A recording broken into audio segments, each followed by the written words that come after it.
Hola, gracias por tomar un rato de tiempo para escuchar de Dios. Vamos a leer en Hebreos 9, el versículo 27 y 28.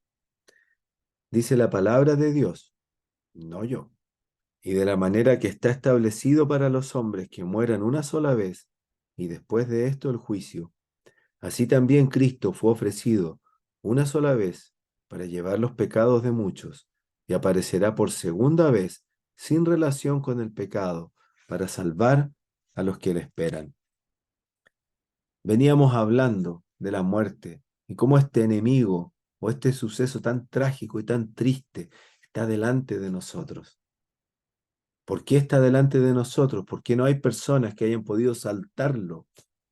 Es porque este versículo y la palabra de Dios dice que está establecido para los hombres su muerte. Dios conoce eh, los límites de nuestros días, nosotros no.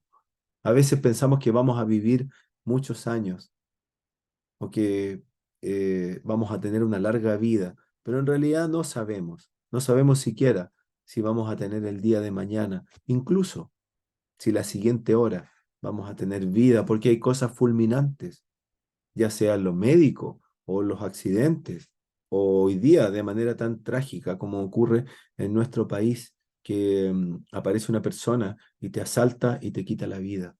No sabemos el límite, no sabemos hasta el día que vamos a llegar, pero lo que sí sabemos es que la muerte está delante, está establecida por Dios. Por eso jamás los hombres van a poder prolongar su vida más allá de lo que Dios tiene determinado. Por eso esa, esa fuente de la eterna juventud no existe, no se puede.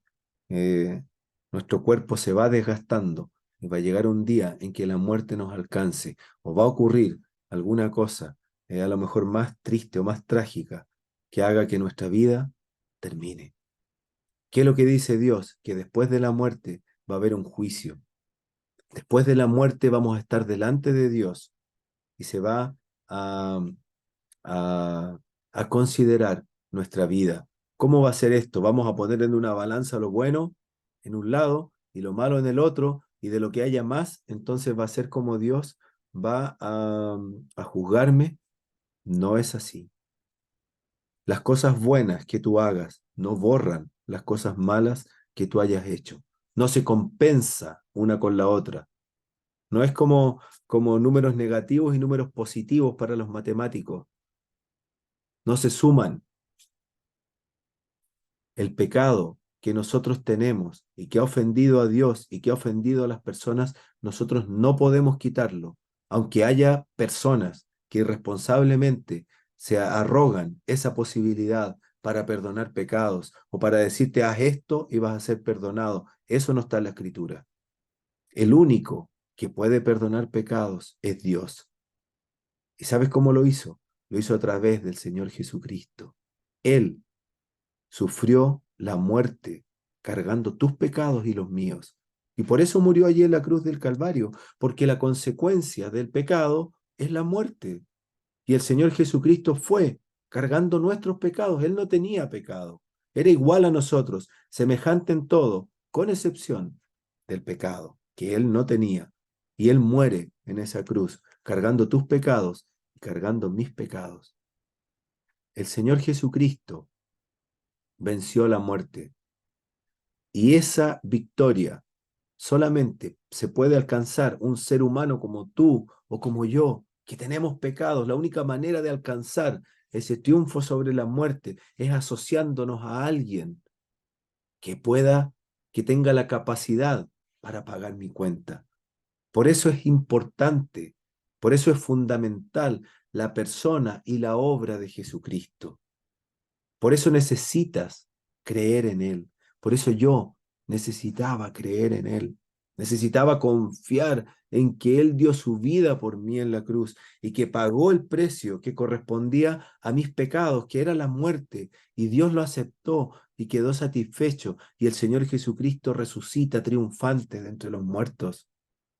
En ese juicio del que se habla aquí, no se van a poner a un lado tus obras buenas y al otro lado tus obras malas.